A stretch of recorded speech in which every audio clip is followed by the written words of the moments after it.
பேட்டிய PSTக்கு எதிராக தீர்மானத்தை நிறைவேற்றியது வலிகாமம் தெற்கு பிரதேச சபை.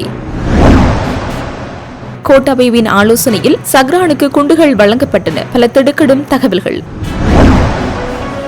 சுரேஷ் சாலே கைது விவகாரம் விரைவில் வெளிவரவுள்ள பல சூத்திரதாரிகளின் பெயர்கள்.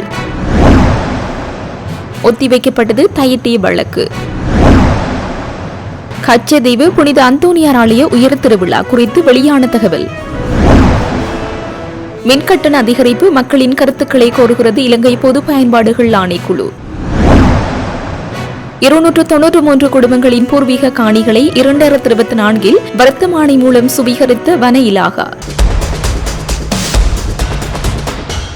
பயங்கரவாத தடை சட்டம் முழுமையாக நீக்கப்பட வேண்டும் எனவும் தற்போது அரசினால் முன்மொழியப்பட்டுள்ள புதிய சட்டம் அமல்படுத்தப்படக்கூடாது எனவும் வலிகாமம் தெற்கு பிரதேச சபையில் தீர்மானம் நிறைவேற்றப்பட்டுள்ளது. யாழ் வலிகாமம் தெற்கு பிரதேச சபையின் சபை அமர்வு தவிசாளர் தியாகராஜா பிரகாஷ் தலைமையில் இன்று இடம்பெற்றது. இதன்போது குணராஜா டெனிஸ் கமல்ராஜால் குறித்த பிரேரணை சபையில் முன்வைக்கப்பட்டது. சபையிலிருந்த உறுப்பினர்களின் ஆதரவுடன் பிரேரணை நிறைவேற்றப்பட்டுள்ளது. வலிகாமம் தெற்கு பிரதேச சபையின் மாதாந்த அமர்வு இன்றைய தினம் நடைபெற்றது.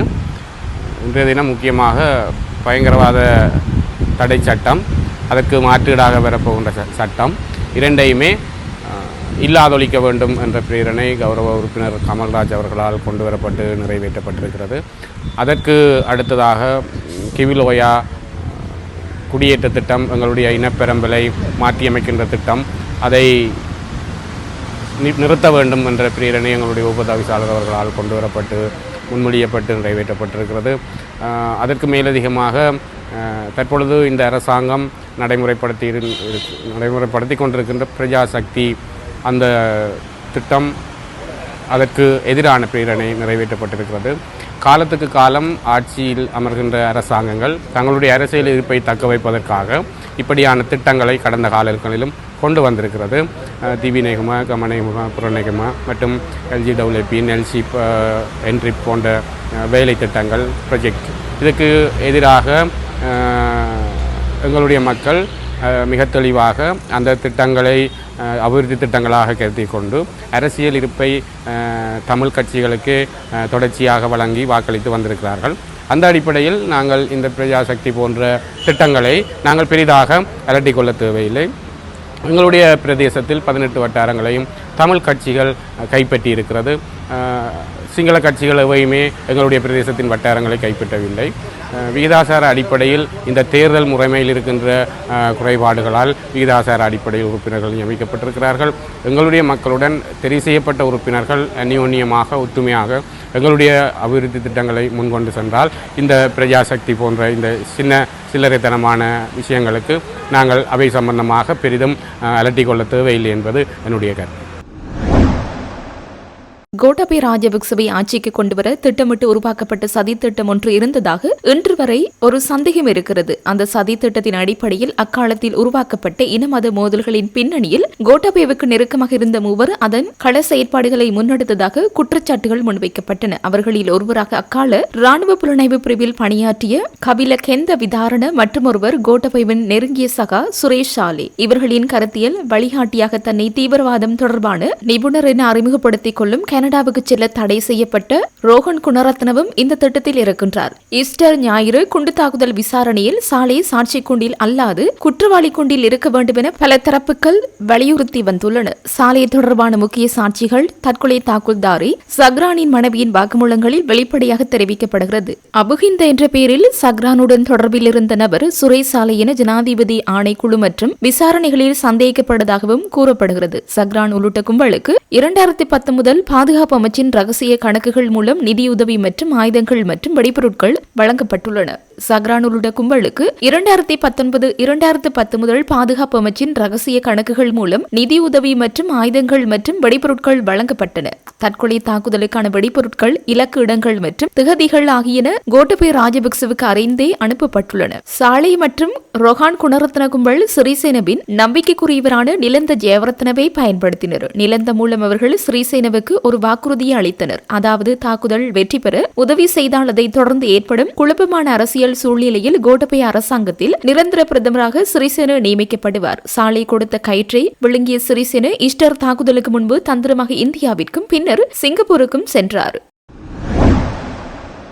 முன்னாள் அரச புலனாய்வு பிரிவின் பிரதானி ஓய்வு பெற்ற மேஜர் ஜெனரல் சுரேஷ் சாலைவின் கைது நடவடிக்கையை தொடர்ந்து இன்னும் பல சூத்திரதாரிகளின் பெயர்கள் வெளிவர உள்ளதாகவும் ஜனாதிபதி சட்டத்திரணியும் முஸ்லிம் காங்கிரஸ் நாடாளுமன்ற உறுப்பினருமான நிசாம் காரியப்பர் தெரிவித்துள்ளார். அத்தோடு ஈஸ்டர் குண்டு தாக்குதல் தொடர்பான உண்மை வெளிப்படுத்தப்பட்டவுடன் அரசியல் லாபத்தை பெற்றவர்கள் மிகவும் கவலையடைந்து சமூக வலைதளங்களில் தமது கருத்துக்களை தெரிவிப்பதாகவும் அவர் சுட்டிக்காட்டியுள்ளார். மேலும் அரசியல் லாபத்தை பெறுவதற்காகத்தான் இந்த சதித்திட்டம் தீட்டப்பட்டிருக்கின்றது எனவும் அவர் குறிப்பிட்டுள்ளார். இதேபோன்று ராஜபக்சக்களை மீண்டும் ஆட்சிக்கு கொண்டு வருவதற்கான நாடகம் அஜந்தன் என்ற தமிழ் இளைஞன் மீது தமிழீழ விடுதலை புலிகள் மீண்டும் வருகின்றது என்ற குற்றச்சாட்டு செய்த விடயமெல்லாம் ஒன்றுக்கொன்று சரியாக வந்து கொண்டிருக்கின்றது எனவும் அவர் குறிப்பிட்டுள்ளார். இதேவேளை ஈஸ்டர் குண்டு தாக்குதலின் பின்னணியில் வேறொரு சதி இருக்கின்றது என்பதை நாம் தொடர்ச்சியாக கூறி வந்த நிலையிலேயே சுரேஷ் சாலைவின் கைது இடம்பெற்றுள்ளது எனவும் அவர் தெரிவித்துள்ளார். மேலும் சுரேஷ் சாலையின் கைதிற்கு அலி சப்ரி கண்டனம் தெரிவித்தமை தொடர்பில் நிசாம் காரியப்பர் கருத்து தெரிவிக்கையில் ஈஸ்டர் தாக்குதலின் சதித்திட்டத்தின் பயனாளிகள் யார் என்று முழு உலகத்திற்குமே தெரியும். மேலும் பயனாளிகள் உரியவர்கள் பிடிபடும் போது கண்டனம் தெரிவிப்பது வழமை எனவும் அவர் குறிப்பிட்டுள்ளார். கச்சதீவு புனித அந்தோனியார் ஆலய உயர் திருவிழாவானது மாவட்ட செயலாளர் ஒருங்கிணைப்பின் கீழ் ஆயர் இல்லம், யாழ்ப்பாணம், இலங்கை கடற்படை, இந்திய துணை தூதரகம், பிரதேச செயலகம், நெடுந்தீவு, பிரதேச சபை நெடுந்தீவு மற்றும் சம்பந்தப்பட்ட சகல திணைக்களங்களினது முழுமையான ஒத்துழைப்புடன் நாளை மற்றும் நாளை மறுதினம் நடைபெற உள்ளதாக அரசாங்க அதிபர் அறிவித்துள்ளார். அத்துடன் பின்வரும் பயண ஏற்பாடுகள் விவரங்களை பொதுமக்களுக்கு தெரிவித்துள்ளார். அதன்படி நாளை காலை 4 மணி தொடக்கம் பிற்பகல் 1 மணி வரை அரச பேருந்துகள் மற்றும் தனியார் பேருந்துகள் யாழ்ப்பாணம் பேருந்து நிலையத்திலிருந்து குறிகட்டுவான் இறங்குதுறை வரை சேவையில் ஈடுபடும். கச்சதீவு படகு சேவையானது குறிகட்டுவான் இறங்குதுறையிலிருந்து நாளை காலை 5 மணி முதல் பிற்பகல் 2 மணி வரை சேவையில் ஈடுபடுத்தப்படும். பிற்பகல் 2 மணிக்கு பின்னர் கச்சதீவிற்கான கடற்போக்குவரத்து சேவை இடம்பெற மாட்டாது என்பதனால் யாத்ரீகர்கள் குறித்த நேரத்திற்கு முன்னர் தமது பயணத்தினை மேற்கொள்ளுமாறு கேட்டுக் கொள்ளப்படுகின்றீர்கள். குறிகட்டுவானிலிருந்து பயணிக்கும் ஒரு நபருக்கான படகிற்குரிய ஒரு வலை பயண கட்டணம் 1200 ரூபாய் ஆகும். கச்சதீவு உற்சவத்தில் கலந்து கொள்ளும் யாத்ரீகர்களுக்கு நாளை மறுதினம் அன்று காலை உணவு மட்டும் வழங்கப்படும். ஏனைய வேளைகளுக்கான உணவினை தாங்களே எடுத்து வர வேண்டும் என்பதுடன் அப்பிரதேசத்தில் உணவினை சமைப்பது முற்றாக தடை செய்யப்பட்டுள்ளது. இலங்கை பொது பயன்பாடுகள் ஆணைக்குழு 2026 ஆண்டின் 2ஆம் காலாண்டிற்கான முன்மொழியப்பட்டுள்ள மின்சார கட்டண அதிகரிப்பு குறித்து பொதுமக்களின் கருத்துக்களை கோரவுள்ளது. இதற்கான காலப்பகுதி பிப்ரவரி 25 முதல் மார்ச் 18 வரை என அறிவிக்கப்பட்டுள்ளது. 2026 ஏப்ரல் 1 முதல் ஜூன் 30 வரையிலான காலப்பகுதியில் மின்சார கட்டணத்தை 13.56% அதிகரிப்பதற்கு இலங்கை மின்சார சபை அனுமதி கோரியுள்ளது. பொதுமக்கள் இந்த முன்மொழிவு தொடர்பான தமது கருத்துக்களை பின்வரும் வழிகளில் சமர்ப்பிக்கலாம். எழுத்து மூல சமர்ப்பிப்பு ஆணைக்குழுவின் முகவரிக்கு அனுப்பி வைக்கலாம். வாய்மொழி மூல சமர்ப்பிப்புகள் தீர்மானிக்கப்பட்ட இடங்களில் நடைபெறும் அமர்வுகளில் நேரடியாக கலந்து கொண்டு கருத்துக்களை தெரிவிக்கலாம். வாய்மொழி மூல கருத்து கேட்பு அமர்வுகள் மாவட்ட ரீதியாக நடைபெறும் அமர்வுகளின் விவரங்கள் வருமாறு: March 7 Ampara, March 11 Vavuniya, March 12 Matale, March 16 Hambantota, March 18 இறுதி அமர்வு இடம்பெறும். அனைத்து பொதுமக்களின் கருத்துக்களையும் பரிசீலித்த பின்னரே மின்சார கட்டண திருத்தம் குறித்து இறுதி முடிவை அறிவிக்க உள்ளதாக பொது பயன்பாடுகள் ஆணைக்குழு தெரிவித்துள்ளது. செட்டிக்குளம் பிரதேச செயலாளர் பிரிவுக்குட்பட்ட வீரமாணிக்கங்குளம் மற்றும் முசல் குத்திக்குளம் ஆகிய பகுதிகளில் பூர்வீகமாக வாழ்ந்து வந்த 300க்கும் மேற்பட்ட குடும்பங்களின் காணிகள் 2024 வர்த்தமானி அறிவிப்பு செய்யப்பட்டு வனவள திணைக்களம் கையகப்படுத்தியுள்ளதாக வவுனியா மாவட்ட ஒருங்கிணைப்பு குழு கூட்டத்தில் சுட்டிக்காட்டப்பட்டது. வவுனியா மாவட்ட அபிவிருத்தி குழு கூட்டம் ஒருங்கிணைப்பு குழுவின் தலைவர் உபாலி சமரசிங்க தலைமையில் இன்று நடைபெற்றது. இதன்போது கடந்த கூட்டத்தில் முன்வைக்கப்பட்ட வனவள திணைக்களத்தின் கீழ் உள்ள குளங்கள் மற்றும் காணிகளின் விடுவிப்பு தொடர்பாக கலந்துரையாடப்பட்டது. இதன்போது கருத்து தெரிவித்த பாராளுமன்ற உறுப்பினர் சத்தியலிங்கம், செட்டிக்குளம் பிரதேச செயலகத்திற்குட்பட்ட வீரமாணிக்கங்குளம், முசல் குத்திக்குளம் ஆகிய கிராமங்களில் 1977 ஆண்டு மக்கள் குடியமர்த்தப்பட்டனர். பல்வேறு காரணங்களால் இடம்பெயர்ந்து சென்ற மக்கள் மீண்டும் திரும்பி வந்து மீள குடியமர சென்ற நிலையில் அதற்கு வனவள திணைக்களம் தடைகளை ஏற்படுத்தியுள்ளது. இதற்கான முடிவினை இன்று எடுக்க வேண்டும் என தெரிவித்தார். இதன்போது கருத்து தெரிவித்த செட்டிக்குளம் பிரதேச செயலாளர், குறித்த கிராமத்தில் வாழ்ந்தவர்கள் என 293 குடும்பங்கள் அங்கு மீள குடியமர்ப்பதற்கான விண்ணப்பங்களை சமர்ப்பித்துள்ளனர். அவர்களில் பலர் காணிக்குரிய ஆவணங்களையும் வைத்துள்ளனர். அந்த வகையில் மொத்தமாக 672 ஏக்கர் காணிகளை விடுவிக்குமாறு நாம் கோரியிருந்தோம். அந்த காணிகளுக்குள் இடிந்த நிலையில் உள்ள கிணறுகள் உள்ளது. பழைய பாடசாலைகள் இருந்தமைக்கான சான்றுகள் உள்ளன. இடிபாடு நிறைந்த கட்டடங்கள் உள்ளது. இந்த காணிகளை விடுவிக்க முடியும் என தெரிவித்திருந்த வனவள திணைக்களம் கடந்த 2024 ஆண்டு அவற்றை வர்த்தமானி அறிவிப்பு செய்து கையகப்படுத்தியுள்ளது என்று தெரிவித்தார். பிரதேச செயலகத்தின் அபிவிருத்தி உத்தியோகத்தரும் குடியேற்ற உத்தியோகத்தரின் பங்களிப்புடனே இது வர்த்தமானி அறிவிப்பு செய்து செய்துள்ளதாக வனவள திணைக்கள அதிகாரி தெரிவித்தார். எனினும் அவ்வாறு இடம்பெறவில்லை என பிரதேச செயலாளர் மறுத்திருந்ததுடன் எமக்கு எந்த ஒரு விடயமும் தெரியப்படுத்தப்படவில்லை என தெரிவித்திருந்தார். இதனையடுத்து குறித்த காணி தொடர்பில் செட்டிக்குளம் பிரதேச செயலாளர் வனவள திணைக்கள அதிகாரிகள் இணைந்து பிரிதொரு நாளில் கலந்துரையாடி முடிவினை எடுக்குமாறு ஒருங்கிணைப்பு குழுவால் தீர்மானிக்கப்பட்டிருந்தது. இதன்போது கருத்து தெரிவித்த பாராளுமன்ற உறுப்பினர் செல்வம் அடைக்கலநாதன் வனவள திணைக்களம் தொடர்ந்து இங்கு கதைப்பதில் எந்தவித பிரயோசனமும் இல்லை, கதைக்கின்றவையும் நடைபெறுவதில்லை என்று விசனம் தெரிவித்திருந்தார். இதேவேளை கடந்த கூட்டங்களில் கோரிக்கை விடுக்கப்பட்டதற்கமைய வனவள திணைக்களத்தின் கீழ் உள்ள 17 குளங்கள் விடுவிக்கப்பட்டுள்ளதாகவும் 24 குளங்கள் தொடர்பாக திணைக்களம் களஆய்வு செய்து வருவதாகவும் 5 குளங்களை விடுவிக்க முடியாது என திணைக்களத்தினால் சுட்டிக்காட்டப்பட்டிருந்தது. தை மாதம் 5ஆம் தேதி நடைபெற்ற தையிட்டி விகாரையினுடைய வழக்கு இன்று எடுக்கப்பட இருந்த நிலைமையில் மீண்டும் தேதி ஒத்தி வைக்கப்பட்டிருக்கிறது. ஏப்ரல் மாதம் 2ஆம் தேதி, அதேபோன்று ஜூலை 2ஆம் தேதியுமான 2 வழக்குகள் மாற்றப்பட்டிருக்கு. மொத்தமாக 5 வழக்குகள் இருக்கிற நிலைமையில் போடப்பட்டிருக்கின்றது. தையிட்டி விகாரையுடைய காணி உரிமையாளர்கள் இணைந்தும் வலிகாமம் வடக்கு பிரதேச சபை உறுப்பினர்கள் இணைந்து இந்த போராட்டத்தை மேற்கொண்ட நிலைமையில் போலீசாரால் தாக்கல் செய்யப்பட்ட வழக்கு தேதியிடப்பட்டிருக்கு. தையிட்டியில் சட்டவிரோதமாக கட்டப்பட்ட விகாரையோடு தொடர்புடையதாக மேற்கொள்ளப்பட்டு வருகின்ற ஆர்ப்பாட்ட நடவடிக்கைகளோடு தொடர்பட்டவர்கள் என்று நீதிமன்றத்தில் முற்படுத்தப்பட்டவர்களுக்கான வழக்கு இன்றைய தினம் மல்லாகம் நீதவான் நீதிமன்றத்தில் எடுக்கப்பட்டது. அந்த வேளையில் கடந்த தடவை சந்தேக நபர்களாக முற்படுத்தப்பட்டவர்கள் சார்பில் செய்யப்பட்ட சமர்ப்பணங்களுக்கு போலீசாரும் பதில் சமர்ப்பணங்கள் செய்வதாக இருந்தது. ஆனால் குறித்த வழக்கில் போலீசார் இன்று ஆயத்தமாக இல்லாத நிலையில் குறித்த வழக்குக்கு திகதி வழங்கப்பட்டது. அதே போல ஏனைய வழக்குகள் சமாதான குலைவை ஏற்படுத்தினார்கள் என்று குற்றவியல் நடைமுறை சட்ட கோவையின் 81ஆம் பிரிவின் கீழ் தாக்கல் செய்யப்பட்ட வழக்குகளும் கூப்பிடப்பட்டிருந்தன. அந்த வழக்குகளில் பிணைமுறை சொந்த பிணையில் செல்வதற்கு முற்படுத்தப்பட்டவர்களை அனுமதித்த நீதவான் அதற்கும் பிரிதொரு தினம் வழங்கி வழக்குகளை ஒத்தி வைத்திருக்கின்றார். வணக்கம். தையிட்டி போராட்டம் தொடர்பான 2 வழக்குகள் எங்கள் சார்ந்து இன்று இங்கே முன்னெடுக்கப்பட்டது. அது தவிர ஏற்கனவே இருந்திருக்கக்கூடிய வழக்கும் ஒன்றாக 3 வழக்குகள் மொத்தமாக இன்றைய தினம் மல்லாகம் நீதிமன்றத்திலே எடுக்கப்பட்டிருந்தது. அந்த விதத்திலே இன்றைய தினம் இந்த 3 வழக்குகளுக்கும் தவணைகள் இடப்பட்டிருக்கின்றன. அந்த விதத்திலே இந்த வழக்குகளை பற்றி எந்தவித ஒரு விசாரணைகளையும் முன்னெடுக்காமல் தொடர்ந்து தவணைகளை போட்டு எங்களை இப்படியான வழக்குகளுக்கு அடிக்கடி வர வைத்து ஒரு விதமான மன உளைச்சலை ஏற்படுத்துகின்ற செயற்பாடாகத்தான் நாங்கள் இந்த செயற்பாட்டை பார்க்கின்றோம். மக்களுக்காக நீதிக்காக குரல் கொடுக்கின்றவர்கள் என்ற வகையிலே இந்த தையிட்டி சட்டவிரோத கட்டுமானத்தை அகற்ற வேண்டும் என்றும் மக்களுக்கான காணிகள் மக்களுக்கே வழங்கப்பட வேண்டும் என்றும் முன்னெடுக்கப்படுகின்ற இந்த நீதிக்கான கோரிக்கைக்கு ஸ்ரீலங்கா போலீசார் பலாலி போலீசார் வழக்குகளை அபாண்டமாக இங்கே போட்டு எங்களை அலக்களிக்கின்ற செயற்பாடுகள் தொடர்ந்து கொண்டிருக்கின்றன. இவற்றை நாங்கள் வன்மையாக கண்டிக்கின்றோம்.